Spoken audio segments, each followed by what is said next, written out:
Fala galera, sejam muito bem-vindos aqui ao Concretiza Podcast, onde as ideias saem do papel e viram realidade. Eu sou Fábio Moraes, host aqui do Concretiza, e aqui você aprende na prática como liderar, gerir, empreender, porque negócio bom é aquele de fato que se concretiza. E um prédio bonito não garante nada, né? Quem entrega o alto padrão é a gestão e não necessariamente somente o produto que está concebido ali.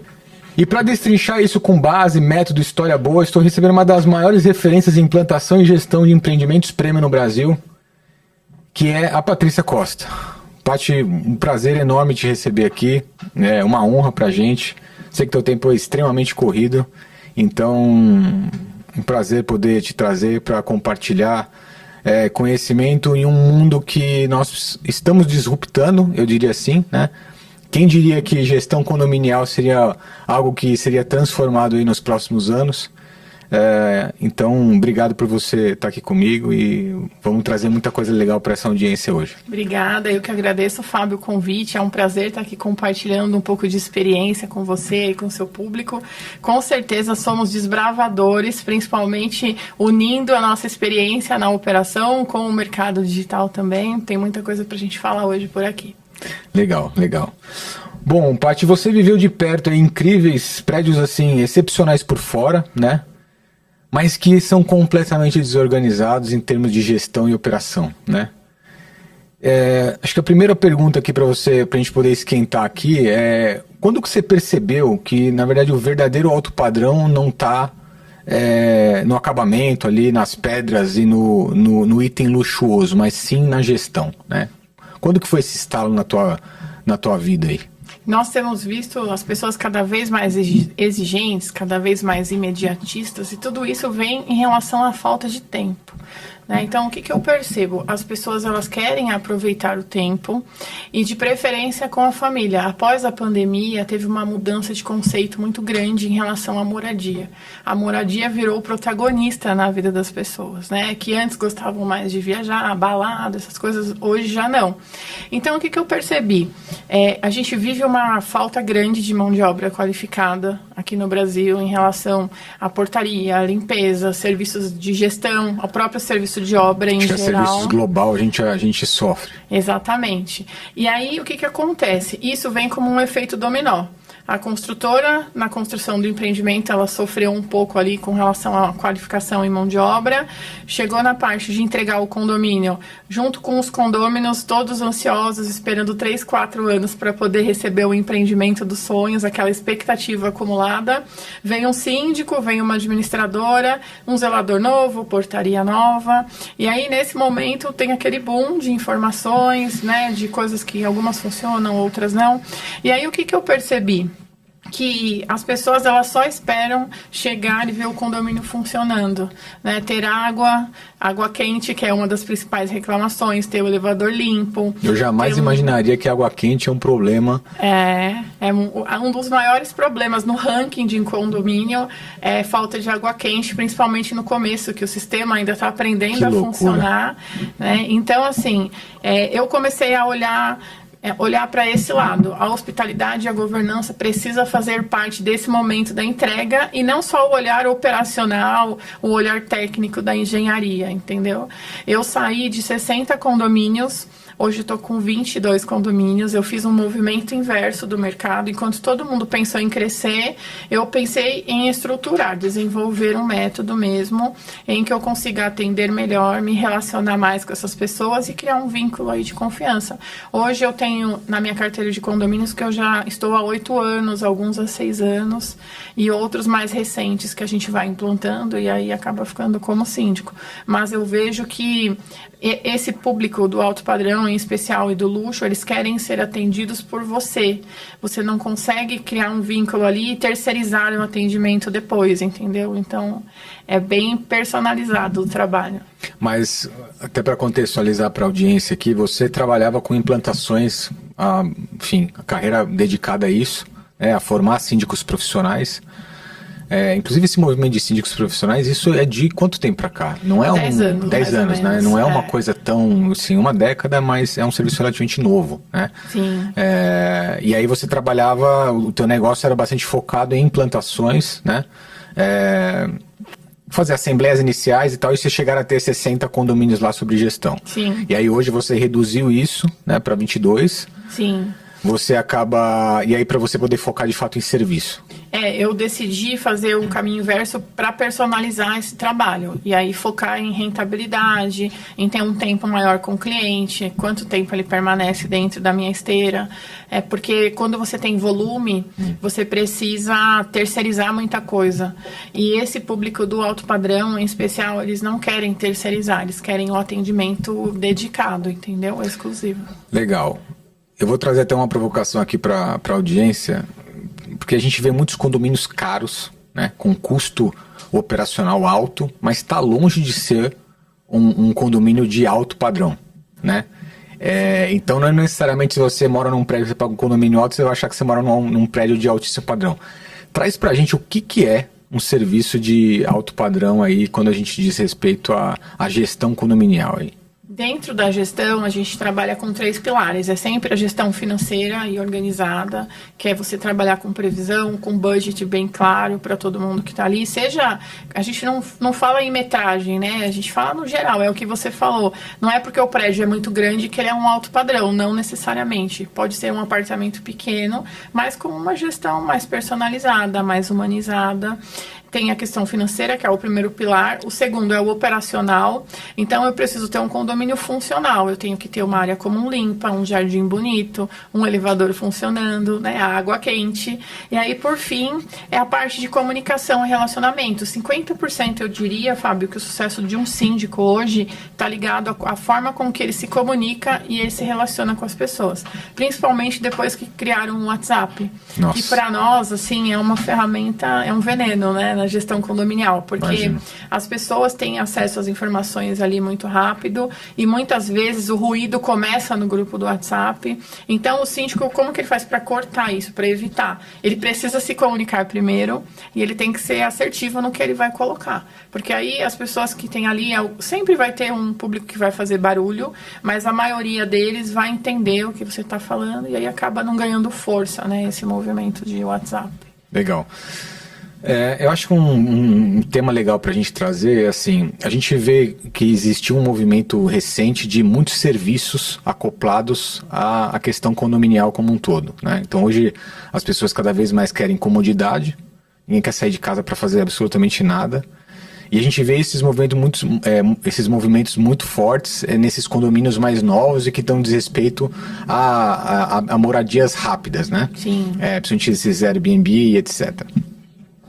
Como é que você está vendo o que está acontecendo no mercado de luxo, no mercado de alto padrão, no que diz respeito a serviço, além de ter essa gestão condominial bem alinhada, vamos dizer? Eu vejo que o condômino do alto padrão, ele quer ter comodidade dentro do empreendimento.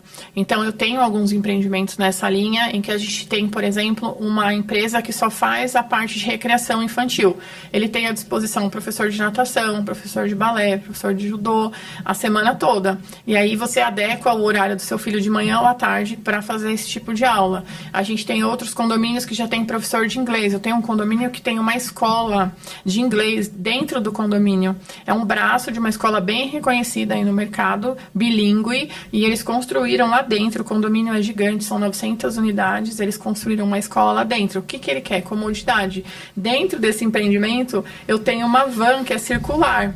Então, se você mora lá dentro, você pode pôr seu filho dentro da escola, para uma escola bilíngue, a van pega na porta da escola e leva até a sua casa, o seu apartamento. Então, eu vejo que as pessoas cada vez menos querem sair, principalmente para quem é de São Paulo, sabe o que eu vou falar em relação a trânsito, deslocamento, né? O tempo que você perde, o risco de você estar toda hora, vou pegar o meu carro para levar meu filho na escola. Não, eu posso ter uma escola aqui dentro do meu condomínio.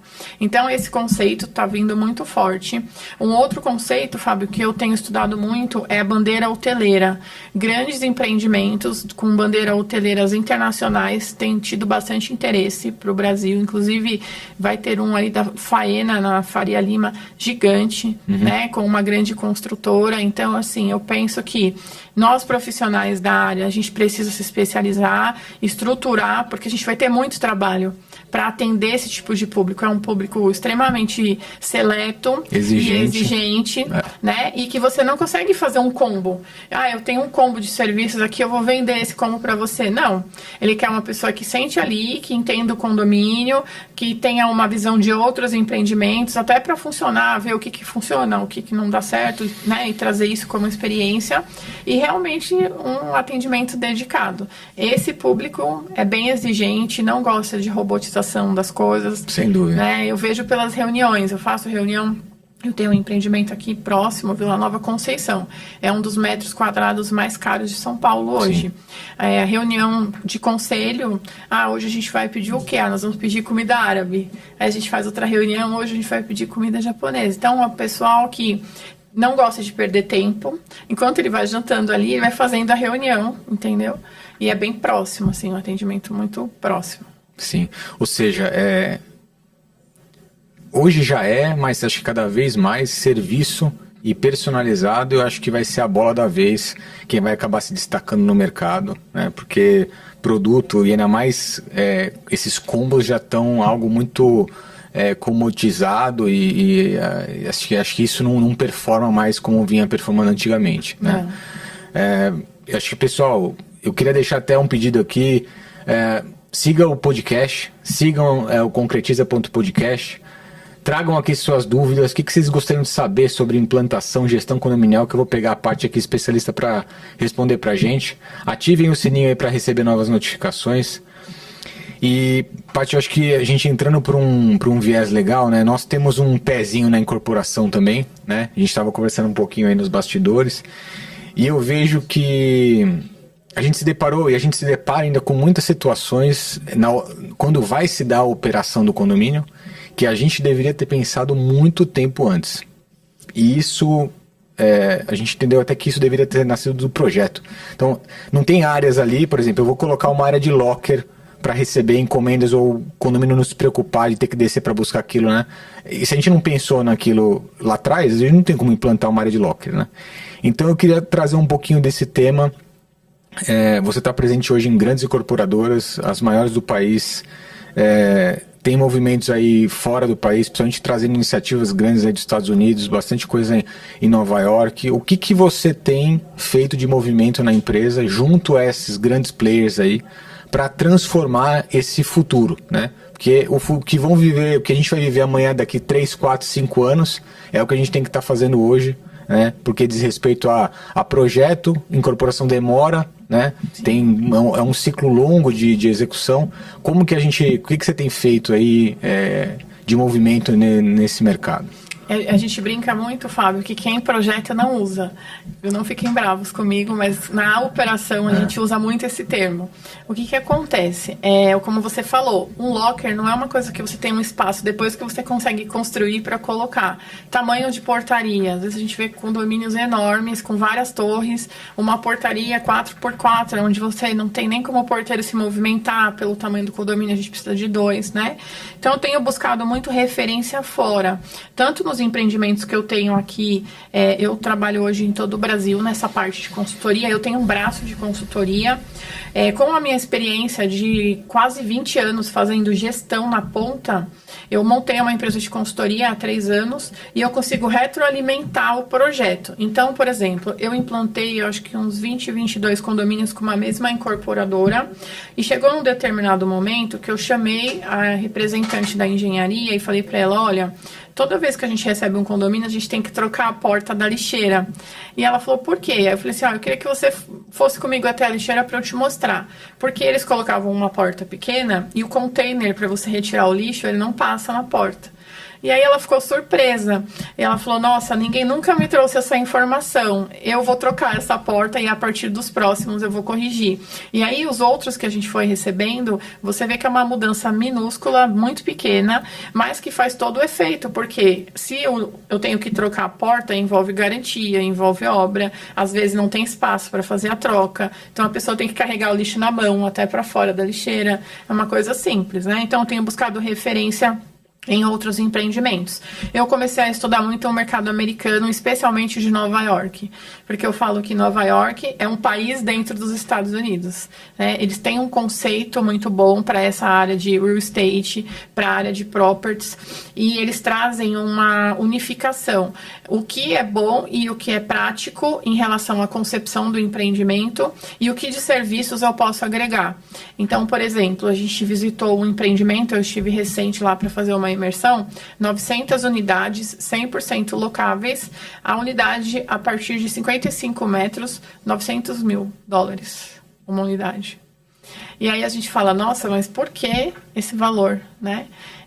Porque eles têm todos os serviços dentro do apartamento, é como se fosse um hotel. Então eu tenho café da manhã, eu tenho uma área de boliche, eles têm 10 mil metros quadrados de área comum. Nossa. Com boliche, com futebol americano, tudo lá dentro. Então, assim, eu quero me mudar para o empreendimento onde tem tudo, eu não preciso sair, eu tenho essa possibilidade. O que a gente traz disso para cá? Primeiro, os serviços, o que a gente consegue fazer ainda na concepção do empreendimento. Eu vou lançar um empreendimento, tá? Qual que é o perfil do público? É um perfil que eu só vou ter estúdios, então estúdios automaticamente são casais, ou são empresários que, né, pessoas que vêm para poder trabalhar na região. Dentro desses estúdios, o que valeria a pena eu colocar? Um coworking, de repente uma área de vinho. Lá em Nova York é liberado, né? Eles podem fumar nas áreas do condomínio, então eles têm uma área específica de tabacaria, onde eles ficam lá fumando, jogando. Então eu tenho visto isso muito forte aqui, a gente tem buscado referência fora. E aí dentro da área de serviços mesmo, eu tenho pessoa para passear com o cachorro, eu consigo agendar um spa aqui dentro do condomínio, fazer uma massagem. A gente não tinha esse conceito aqui, mas está vindo cada vez mais forte. E o brasileiro, ele é o mais forte no sentido de ser servido. Você pode ver que a gente sai do país, muitas coisas, a cultura americana, nossa, tanto a europeia, estranha pra caramba. A gente tem que fazer um monte de coisa. Você não tem uma pessoa para te servir o tempo inteiro. O brasileiro não. O brasileiro, ele quer uma pessoa ali em tempo real te servindo, oferecendo, né, serviços diferentes. A gente brinca na área de sindicatura mesmo sendo uma babá ali no condomínio. Então, eu penso que são coisas que a gente vai construindo com as referências que tem lá e vendo o que funciona aqui. Muito bom, eu acho que isso se assemelha muito com o que a gente preza lá na Decora Fit, que acho que tem total sinergia com esse momento de implantação, né? Porque de fato é onde a pessoa se planeja, né? Ela nasce e aí ela sonha em comprar um empreendimento, ela sonha em reformar e ter a casa mobiliada, então eu acho que casa muito com esses momentos de ter que... Quanto mais cedo a gente olhar e se planejar, com certeza o resultado final ele é sempre muito melhor, né? Paty, vamos falar de polêmica, né? Que vamos dar um... Condomínio? Não tem polêmica condomínio. Não, eu quero ver que zumba aqui. Eu quero ver problema para a gente poder trazer bons cases aqui. Para mim, implantação, eu já participei de algumas e é assim... eu vou preparado para uma guerra, porque literalmente a gente não sabe o que vai acontecer, né? Por que a implantação de condomínio é tão crítica para quem não conhece essa área, né? Para quem nunca viveu isso, né? E o que acontece ali nos 90 dias iniciais dessa implantação? Boa pergunta. Vou falar como síndica. Na parte de sindicatura, o síndico ele tem no primeiro ano 146 obrigações legais a cumprir. Dessas 146, 80 no primeiro trimestre, que são os 90 dias da implantação. Então, ele recebeu o empreendimento... 146? 146 no primeiro ano? No primeiro ano. Para você que acha que síndico é algo tranquilo e que vai ganhar o abono do condomínio no final do mês, pega essa dica aí, ó, 146 obrigações legais que você tem que cumprir em um ano que você está na posição de síndico. E aí você pensa que você pegou um condomínio que ainda não tem documentação. Sim. Vamos começar. O condomínio tem a convenção, então você vai ter que dar entrada no CNPJ junto com a administradora, constituir um CNPJ, contratar um seguro predial porque não tem, isso nos primeiros 5 dias ali. Você já tem que implantar com zelador, com portaria, com limpeza, dependendo do tamanho do empreendimento, com manutencista. Então você precisa formar um time, treinar essas pessoas para operar um empreendimento que é novinho, que a gente não sabe ainda como funciona. A construtora, ela vai agendar aí no primeiro mês um teste com todos os equipamentos. Então ela vai marcar com a empresa instaladora do CFTV, com a empresa instaladora do sistema de alarme, com o pessoal de bombas, para treinar a equipe que está no condomínio, junto com o síndico que tem que aprender, né, a operar o sistema ali, ou pelo menos alguém da equipe dele. Então, só nessa primeira semana, acontecendo tudo isso, ainda tem os condôminos que querem se mudar, querem fazer obra, querem começar a tirar medida nos apartamentos, pede ligação de energia, tudo ao mesmo tempo. Isso tudo acontece na primeira semana. Primeira semana. D simples, mais 7 maravilha. É o que acontece. Tá simples. Então, assim, o que a gente precisa fazer nessa parte? Fortalecer muito comunicação. Quando a gente fala comunicação, nós que somos da área, para nós a gente sabe como que faz uma ligação de energia, como que eu solicito na Enel um pedido. Para quem nunca morou em condomínio, é uma coisa nova. Geralmente é a primeira moradia. Então, o que acontece? Eu preciso fazer um manual. Eu sempre falo que o óbvio precisa ser dito. Eu também uso muito essa frase. Então, eu tenho que fazer um manual. Como eu ligo a energia? Você pega o número tal, liga para tal, oferece lá, fornece o seu CPF, enfim. Isso eu tenho que escrever. Como que eu faço para ligar a água do meu apartamento? Tem que procurar o zelador, informar, ele vai abrir um registro em tal lugar. Tá, terceiro ponto. Como que eu faço para ter gás no apartamento? E a gente faz um manual bem complexo com todas essas informações. Qual o horário de mudança? Como que eu faço para agendar a mudança? Qual que é o aplicativo da administradora que eu pego essas informações? Como que eu cadastro um prestador de serviço? Qual é o manual de obras? Para eu fazer uma obra, o que eu preciso para fazer uma obra com vocês ali dentro da unidade? Ah, você tem que mandar o projeto, você tem que mandar uma lista de prestadores de serviço, qual o período que esses prestadores vão trabalhar. Tudo isso acontece na primeira semana. Nossa. Então, tem condomínios que a gente chega a ter 600 prestadores, porque tem muitas unidades, as unidades grandes. Quanto maior o apartamento, mais eles derrubam o que tem dentro. Então, assim, apartamentos muito grandes, demora às vezes até 1 ano para a pessoa se mudar, porque ela derruba e faz tudo de novo. E aí o síndico, né, junto com o gerente predial, que vai fazendo essa gestão e acompanhamento das obras. Então, tudo isso são processos que a gente faz no começo. Depois de uns 3 meses, mais ou menos, começa a ficar mais tranquilo. Aí tem segurança. Eu não tenho câmera no elevador, eu preciso de um controle para entrar no prédio, porque o porteiro ele não tem ainda uma internet, então eu preciso de uma internet. Aí você esbarra que a internet depende do CNPJ, né? Então é uma ordem cronológica. Primeiro o CNPJ, depois vou atrás dos contratos, aí tem o seguro, aí vou procurar um consultor de segurança para fazer um projeto. Aí tem a parte externa que você conhece melhor do que eu: envidraçamento, a persiana, qual o modelo, qual a cor da rede de proteção, o que eu posso fazer lá dentro, eu posso mudar a estética dentro da sacada, eu posso colocar armário, não posso colocar. Tudo isso é definido aí no primeiro mês de implantação. Nossa Senhora. Bastante coisa. Acho que disso eu queria dividir em 2 perguntas. Primeiro é o seguinte, eu trago uma analogia com o que a gente faz, que eu acho que um grande segredo de a gente ter conseguido escalar as obras foi a gente poder afunilar um escopo, né? Então, por exemplo, para você começar a operar a limpeza, na primeira semana portaria, tarará, quanto tempo antes vocês têm que se organizar? Vamos ter uma implantação daqui a 1 mês, né? Quanto tempo antes vocês começam os bastidores para, de fato, no momento da implantação já ter, vamos dizer, 50% das coisas resolvidas ali para a operação poder começar? Esse é um movimento que a gente está construindo agora de entrar antes da implantação. Eu faço implantação como síndica desde 2019. Mas não era assim. Não era. A gente recebia no dia, a gente começa. fazia uma concorrência, Nossa. Era eleito aqui, vocês escolhiam a empresa, no dia seguinte já tinha vistoria, junto com a vistoria chegava lá a primeira vez, o zelador, a limpeza, a portaria, e aí ia fazendo tudo junto. De 2 anos para cá, as construtoras começaram a olhar para isso, e eu tenho levantado muito essa bandeira que o trabalho do síndico e aí também da empresa de mão de obra, da administradora, ele tem que acontecer antes das chaves. Porque acontecendo isso, ele consegue evitar vários problemas lá na frente, né? Então, eu vou estruturar um empreendimento já com uma equipe treinada, pelo menos 15 dias antes, né, pela empresa de portaria e de limpeza. Eu vou fazer um manual de obras, então eu já vou levar um engenheiro lá que vai fazer análise de obra depois e a liberação já com o manual pronto, porque ele vai entender como que funciona o prédio. Tem vários pontos que a gente consegue antecipar. Eu vou fazer uma parceria ou então contratar uma empresa de segurança que já vai me fornecer uma facial na entrada. Eu vou falar para você, quando eu comecei a instalar a facial na entrada, eu virei uma chave muito grande.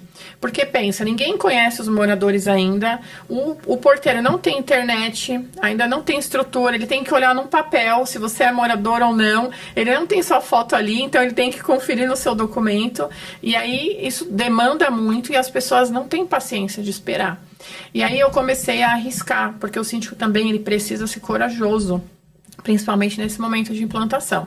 Então, quando eu já sabia que eu ia ser a síndica, eu já procurava as empresas, olha, eu preciso que você coloque aqui uma facial na entrada, um tag de veículos, para poder o condomínio já ser identificado, e a gente vai colocar ou comodato, ou o condomínio faz o rateio depois. E aí você consegue adiantar essa parte, porque você tirando também esse acesso do porteiro, ele consegue atender melhor as outras demandas, entendeu? Mas um ponto importante até antes de entrar na pergunta, você toma o risco de poder instalar algumas coisas mesmo sem antes estar 100% definido, porque você entende que é o melhor ali para aquela operação. Agora, como que você efetivamente, eu vou contratar empresa de limpeza ou até de portaria mesmo, até para ter uma equipe treinada 15 dias antes da implantação, se nem CNPJ tem? Como assim que você faz isso para essa operação poder, e eventualmente até depois, você já adianta a concorrência? Já sabe quem são os... Sim, geralmente a construtora, ela já indica a empresa de mão de obra. Ou então a gente escolhe 3 ou 4 empresas, faz uma concorrência, e aí a que ganhar faz a implantação.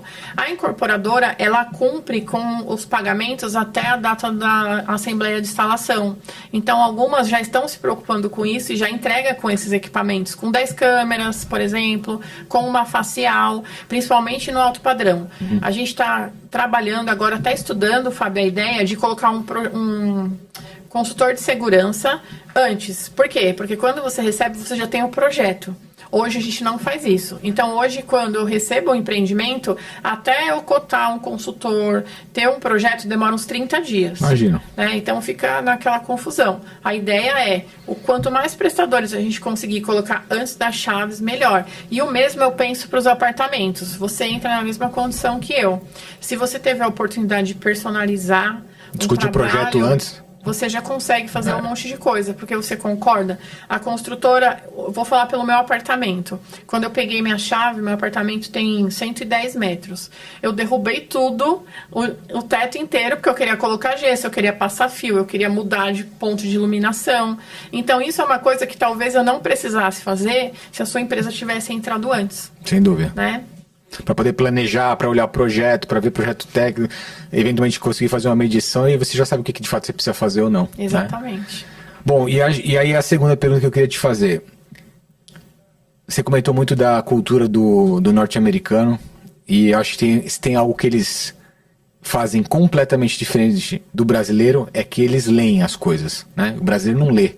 Sim. Então a gente pode fazer manual que quiser, do jeito que quiser, o mais lindo que quiser, que o brasileiro não lê.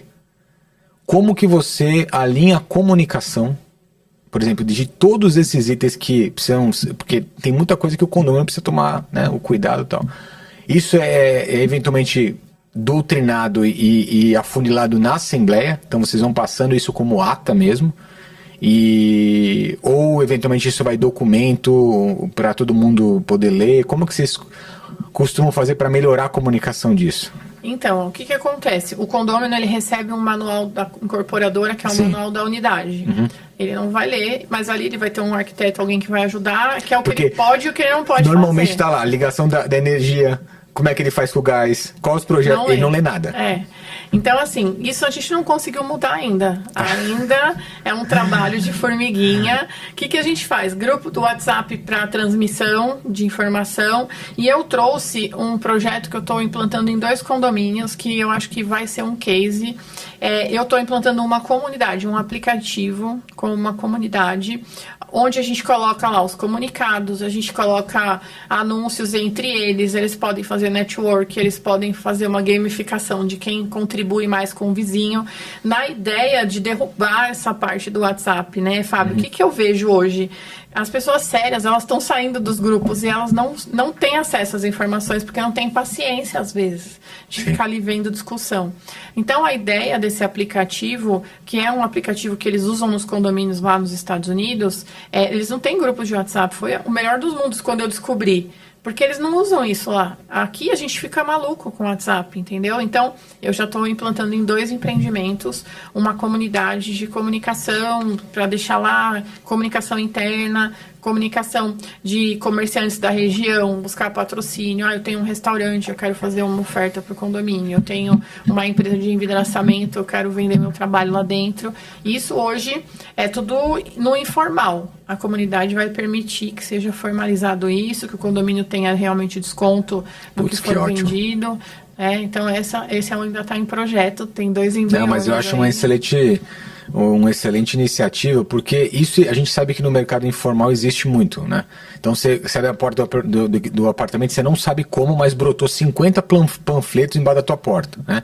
Todo mundo oferecendo coisa e eventualmente não é uma trilha homologada, né? Não são prestadores que falam assim, putz, realmente a gente entende que essas empresas são aptas, né? Eles conseguem penetrar. Você sabe que eu recebi uma vez um reclame aqui, até um caso engraçado. A empresa que eu tenho de sindicatura recebeu um reclame aqui, por quê? O condomínio era gigante, tinha uma área enorme com guia que não era rebaixada, tinha um muro. E aí uma empresa que faz envidraçamento, ela parou um carro com um envidraçamento montado em cima, um massaveiro, já com uma propaganda, e ali ela deixou o carro lá vários dias. E os condôminos, alguns estavam se incomodando com aquele carro na frente da portaria. Só que é uma área que o síndico não é responsável. E eu até brinquei na época, eu falei, olha, eu não posso multar quem está estacionado na rua. Ele pode estacionar ali, não tem nenhuma placa, não é guia rebaixada. E aí esse carro ficou um tempão lá para vender a sacada. E incomodava eles lá dentro, porque estava bem na porta. Então, assim, eles entram, eles panfletam. É outra reclamação que eu tenho muito. Você está deixando panfletar dentro do condomínio? Eles entram em 2, 3, com uma mochila. 2 ou 3 vão prestar serviço, o outro vai lá de porta em porta. Porta em porta. Entendeu? Sim. Então, a ideia da comunidade também é a gente formalizar isso, trazer essas parcerias. Muito bom, excelente iniciativa aí. Bom, falando um pouco desse papel tão peculiar do síndico, né? Então, na verdade, a construtora acaba, entrega a obra, então sai um CEO de uma cadeira, entra outro, que é o caso do síndico. Quem que é qual é o perfil dessa pessoa, né? Então qualquer pessoa pode ser síndica, né? O que ela precisa fazer e quais são as qualificações, os skills aí para essa pessoa poder assumir uma posição hoje de síndico profissional? Infelizmente, hoje qualquer um pode acordar e decidir ser síndico, porque a gente não tem regulamentação ainda da profissão. E nem certificação? Não tem certificação, não é exigido nada. Então, é até difícil filtrar esse público, porque você pode ser engenheiro e ser síndico, advogado ser síndico, dentista ser síndico, né? Isso prejudica um pouco, porque, principalmente na implantação, você tem que ter experiência, você tem que conhecer a operação, você tem que entender um pouco de garantias, 5 anos de garantia ali, de chamados, de assistência técnica. Então, eu falo que se você quer ser síndico, o primeiro ponto é estudar essa parte da implantação, conhecer as normas, as legislações básicas, não precisa ser nenhum advogado, mas pelo menos o que rege, convenção, regulamento interno. E aí tem uma questão muito de disponibilidade, isenção, o síndico profissional ele tem que estar disponível, tem que ter um canal disponível para atendimento, às vezes o síndico morador não consegue, porque tem outra atividade, trabalha, né? Imparcialidade, hoje cada vez mais as as pessoas inflamadas, eu sou vizinho do síndico, eu vou lá, faço alguma coisa, o síndico me multa, eu vou tirar satisfação com ele. Então, esse é um outro ponto para o síndico profissional. Eu penso que, em relação a soft skills, aí, relacionamento, muita visão estratégica, e o principal ponto é mediação. A gente tem sofrido um boom no mercado de síndicos que estão com problema de saúde, que estão com questões psicológicas, porque não conseguem se posicionar da forma ali como um líder do condomínio, né? E acaba sofrendo com isso.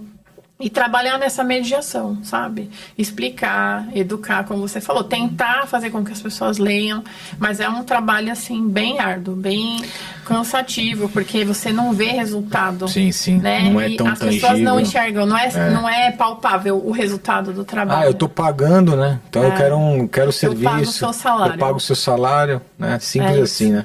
É. E até uma coisa legal, eu imagino que deva ter padrões aí de síndicos, né? Porque você vai para um condomínio de altíssimo padrão, você não pode ter o mesmo perfil de um síndico de um condomínio, eventualmente de um médio padrão, né? Sim. E o que diferencia em termos de serviço do síndico num negócio de altíssimo padrão? Então, por exemplo, atendimento. Pô, a gente tem horário comercial. Mas, por exemplo, lá na Decorafit, o cliente quer discutir o projeto dele às 8 horas da noite. Porque é a hora que ele chegou em casa e ele está querendo ser atendido àquele horário. Então, a gente teve que criar um serviço personalizado para poder atender o cliente, às vezes, fora de horário. Como que vocês lidam, como que o síndico hoje lida com isso, principalmente nesse movimento de criação de produtos e serviços estratégicos e mais personalizados para esse público? O alto padrão mesmo é um público bem seletivo e eles não fazem reunião à noite. Eu tenho condomínio de alto padrão, ou a gente faz 8h30 da manhã ou 5 da tarde. Então, esse perfil que é o pessoal realmente que tem dinheiro, que é elitizado... Então é o contrário. À noite eles vão jogar tênis, eles vão fazer outra coisa. Tá. Né? Agora, o médio padrão é o que demanda mais, eu acho. Assim, o alto padrão é pessoalidade. Eu, como síndica Patrícia, por exemplo, não consigo atender mais que 5 condomínios de alto padrão. Por quê? Porque eles não querem que eu coloque um assistente. Eles não querem que eu coloque lá um gerente para atender. Eles querem quem? A Patrícia. Isso é difícil de escalar.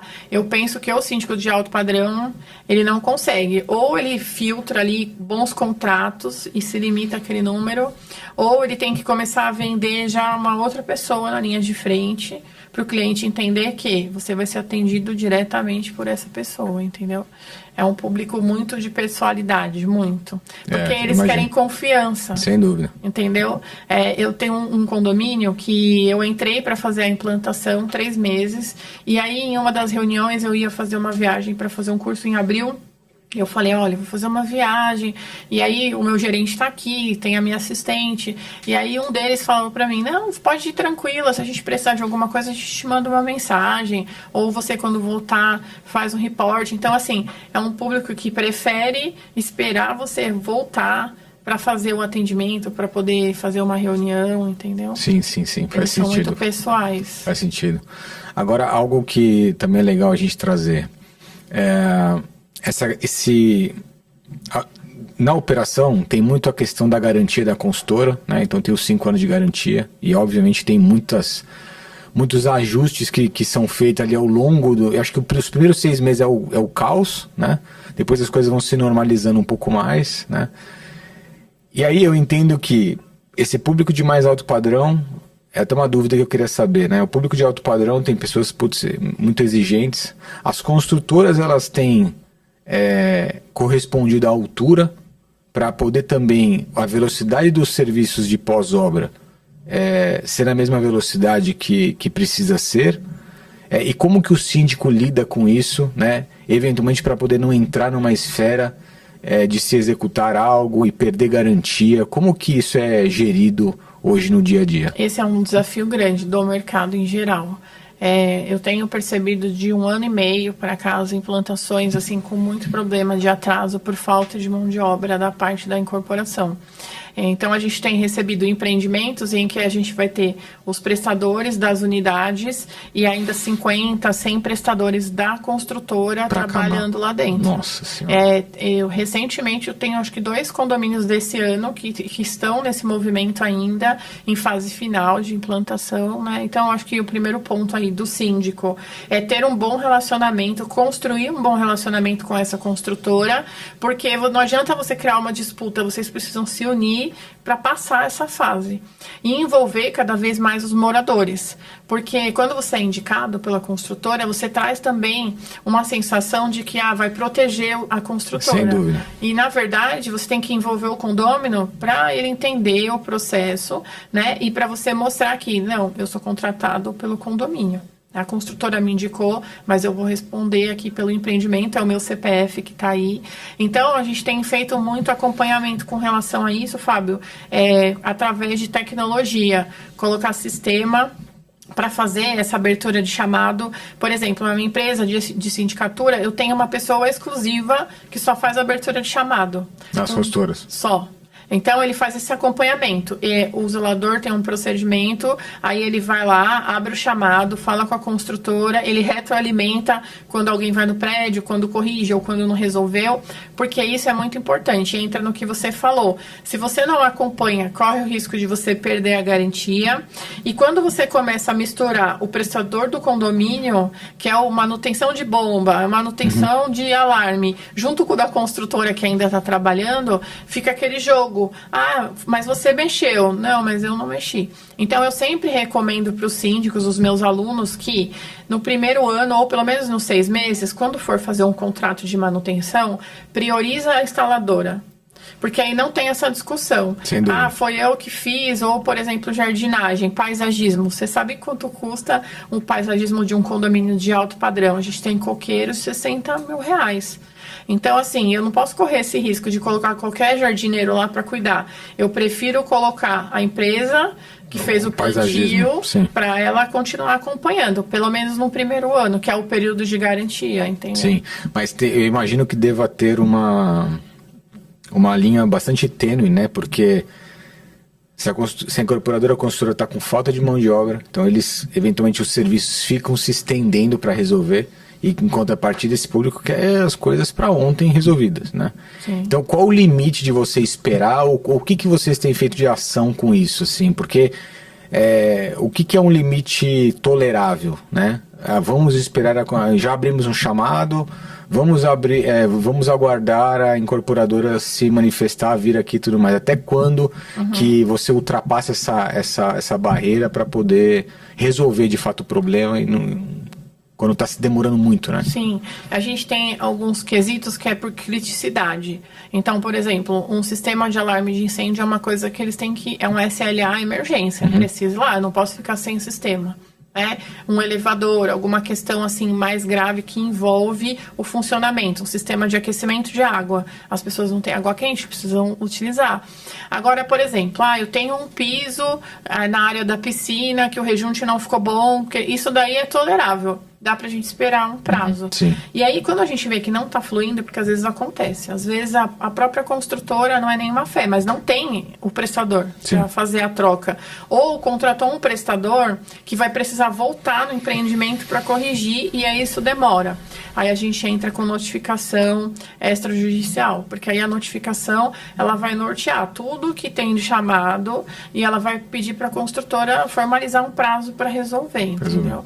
Então, quando o problema está muito grave em relação a isso, aí a gente envolve o jurídico. O que eu sempre recomendo é, primeiro, a mediação, segundo, o extrajudicial. Muita gente acha que nessa fase, já vamos judicializar, a construtora não vai terminar, você trava todo o processo, né? Então, é você tentar mediar, não conseguiu? Faz uma notificação, porque a partir do momento que você notificou, você suspendeu a garantia. Então, a parte do condomínio está segura, entendeu? E esses SLAs urgentes, vocês acabam definindo isso junto com a incorporadora? Sim. Vocês definem, para esse serviço aqui eu preciso de um SLA especial, tal. Na verdade, assim, como eu tenho acesso às incorporadoras que eu trabalho, pelo menos, eu tenho muito acesso à diretoria e às vezes até ao CEO da incorporadora. Então, se eu vejo que é alguma coisa muito urgente e que aí a outra camada não conseguiu resolver, eu vou nas pessoas, a gente vai subindo o nível. Então, eu vou falar com o diretor, eu vou falar com o presidente da empresa, falar, olha, ali vai dar problema, vocês vão ter problema, eu preciso de ajuda, entendeu? Agora, às vezes não adianta. Às vezes a incorporadora não tem mesmo como fazer, não consegue um prestador, fica dependendo também de terceiros, aí é notificação, aí a gente não tem, né, outro muito caminho. Que fazer. Porque a gente tem que resguardar o condomínio. Exato. Legal. Bom, Paty, vamos caminhar para o nosso último bloco aqui. Eu queria trazer um pouco do tema do movimento que você está fazendo no digital, né? Justamente nessa disrupção, nesse movimento de disruptar esse mercado. Então conta um pouquinho o que tem acontecido nesse teu movimento, o que você está fazendo aí para poder escalar essa metodologia, esse know-how de anos aí que você adquiriu com esse tipo de serviço. Boa pergunta. Bom, eu comecei no digital há 2 anos, mais ou menos, 2 anos e 1 mês, e aí eu percebi que tinha um buraco para trabalhar, um oceano azul nessa área de implantação de condomínios. Por quê? O síndico de implantação, ele é vidraça o tempo inteiro, muito mais do que um síndico de um empreendimento pronto. E aí eu percebia que o pessoal da área, eles não focavam nessa parte de implantação, era muito... ninguém falava nada. E eu pensei, eu tenho um lugar ali para eu me posicionar como especialista em implantação. Só que as pessoas tinham muito receio dessa exposição, porque ainda é novo. No mercado condominial hoje, eu consigo contar nos dedos quantas pessoas são ali na linha do digital, que exploram isso, a ferramenta da forma correta. E aí eu falei, eu vou unificar isso. Tem um espaço ali para mim. Eu tenho um conhecimento adquirido de 20 anos de implantação e eu vou juntar e construir um infoproduto ou começar a dar aula, porque eu já dou aula em faculdade há 6 anos. Então, eu só peguei a minha experiência das aulas presenciais e passei a trabalhar também no digital. Comecei a construir um curso de implantação, foi o primeiro reconhecido pelo MEC no Brasil hoje. O meu curso de implantação já tiveram 800 alunos e eu tenho alunos em 11 estados do Brasil. E dentro dessa esteira de produtos, eu consigo fazer com que os alunos se sobressaiam, se destaquem, construam uma estrutura, que eu acho que é a dificuldade maior hoje dos síndicos, é fazer essa base. E eu também consigo indicar, porque eu tenho a consultoria. Então, eu sei que o aluno está preparado, eu conheço a história dele, ele tem uma estrutura, e eu sei as incorporadoras que às vezes precisam, pedem, eu recebo muito pedido de indicação de síndico, indicação de funcionário, de colaborador. Eu consigo fazer um ecossistema, entendeu? Aí eu construí esse ano uma comunidade com os alunos, então todo mundo que é meu aluno de alguns dos produtos pode entrar na comunidade. E a gente chegou agora num patamar que eles fazem negócio entre eles. Essa semana mesmo, 3 alunos se juntaram, construíram uma empresa de sindicatura e eles saíram de R$3.500 para R$15.000 em uma semana. Caramba, que legal. Por quê? Porque teve concorrência, um sozinho, às vezes ele não faz barulho, mas se ele tem 2 ou se ele tem 3, ele já tem um posicionamento diferente. E aí eu treino para fazer a apresentação, eu ofereço, às vezes, suporte na operação, entendeu? Construir uma rede de alunos focados em implantação de condomínio. Bom, que legal, acho que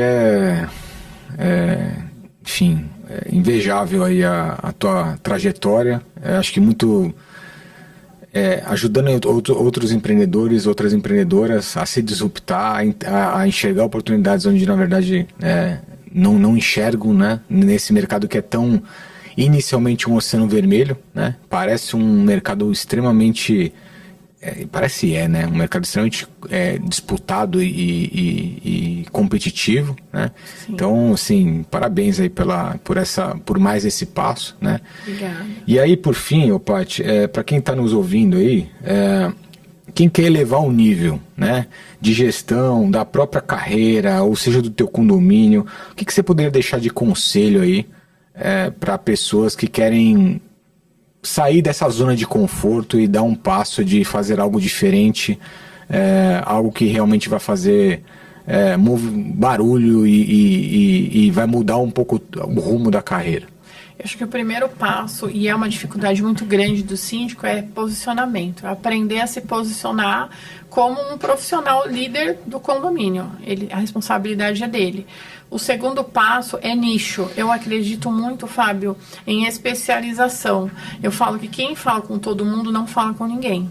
Então, eu bati nessa tecla de implantação, construir uma autoridade. Então, assim, decida o nicho que você quer atender. A gente tem N nichos de condomínio, né? Eu tenho condomínio econômico, eu tenho condomínio comercial, tem condomínio misto, tem condomínio de alto padrão. Então, se especialize em um desses, porque quando você se especializa, fica mais fácil para você escalar e replicar aquele modelo de negócio. Eu me perdi nisso lá atrás, né? Eu falei para você, a gente estava conversando antes. Eu cheguei a ter 60 prédios, tudo misturado, e eu fui fazendo o caminho inverso. Eu falei, não, eu preciso focar em um determinado nicho. Então, para quem está assistindo a gente aí, que deseja se especializar, entrar nessa área, busca conhecimento, se especializa em alguma coisa e procura um ambiente de pessoas que estão na mesma energia que você, que querem crescer. Porque esse é outro ponto também, o ambiente transforma as pessoas que estão aí envolvidas. Sem dúvida. Eu acho que eu vou fazer uma analogia com o que você pegou, porque eu falo muito sobre isso. No dia a dia para outros empreendedores também, no nosso mercado da construção civil, por exemplo, pessoas que mexem com reforma, né? Falo assim, gente, a gente no começo fazia casa, fazia apartamento, fez consultório, fez escritório comercial, fez loja de rua. Falei assim, a gente não se especializa em nada. E quando a gente entendeu que apartamento era o nosso nicho, onde a gente ia crescer, foi onde de fato as coisas começaram a caminhar. Então, gente, aqui não é sobre implantação de condomínio, não é sobre gestão condominial, é sobre business, é sobre negócio, é sobre você achar algo que vai te trazer uma alavanca maior, né? Então, eu acho muito legal você falar que eu mesmo nunca tinha pensado, putz, olhando para a gestão condominial, a quantidade de nichos que tem aí, né? Então, isso está envolvido com um tipo de processo que você tem, com um tipo de pessoas que você tem na equipe, com um tipo de rituais que você tem. Ou seja, tudo você molda para atender aquele determinado nicho, né? Sim. E aí, obviamente, eu acho que é onde a gente consegue gerar valor e ser diferencial, né? Porque você é de fato especialista e não um generalista que faz de tudo um pouco e na verdade no final do dia acaba não entregando nenhum desses de uma maneira eficaz e produtiva, né? E não tem nada pior para o prestador do que vender um serviço e não entregar. Sem dúvida. Sem então, dúvida. assim, eu vou me comprometer com você com aquilo que eu consigo fazer. É um modelo de negócio. A minha equipe está preparada para fazer esse modelo. Inclusive, a clareza na o pitch venda. é diferente, né? O storytelling é diferente, Sim. né? O seu track record é diferente. Acho que tudo muda. Sim, né? sim. Então, seja assim, depende do nicho de atuação que você está, qual é o teu segmento aí na economia, busque um nicho onde você vai ser mais competitivo e com certeza você vai mudar a forma como você vê o teu negócio e as próximas alavancas aí para você poder crescer. Bom, gente, Paty, acho que chegamos aqui ao fim. Passou muito rápido. É verdade, a conversa estava boa. Eu queria te agradecer de novo muito o teu tempo, compartilhar conhecimento comigo aqui. Eu aprendi muito contigo, bastante coisa que eu não sabia, mesmo estando mais próximo desse ramo condominial. Então, obrigado por estar aqui, por compartilhar. Deixa aí os teus contatos para a turma, para o pessoal poder te achar. Deixo. Obrigada pelo convite, foi um prazer. Eu tenho certeza aí que a gente vai construir uma rede grande juntos. Para quem quiser falar comigo, o meu Instagram é Patrícia Costa CO de condomínio. Legal. Esse tá o teu Instagram, tá tudo junto. Tá tudo lá. Maravilha. Galera, esse foi mais um Concretiza Podcast. Aqui a gente constrói visão e não só obra. Me sigam lá nas redes sociais, Fábio G. Moraes no Instagram ou Fábio Moraes no LinkedIn. Sigam aqui o concretiza.podcast em todas as redes, a gente está no Instagram, todas as semanas com episódios lá no Spotify e no YouTube. E sigam também a nossa patrocinadora, mantenedora aqui do podcast, a Decorafit. Então, se você quer reformar o seu apartamento sem dor de cabeça, sabendo quanto você vai investir na sua obra e com prazo definido, procura lá Decorafit_BR no Instagram ou decorafit.com.br. Valeu, um abraço, foi um prazer, até a próxima.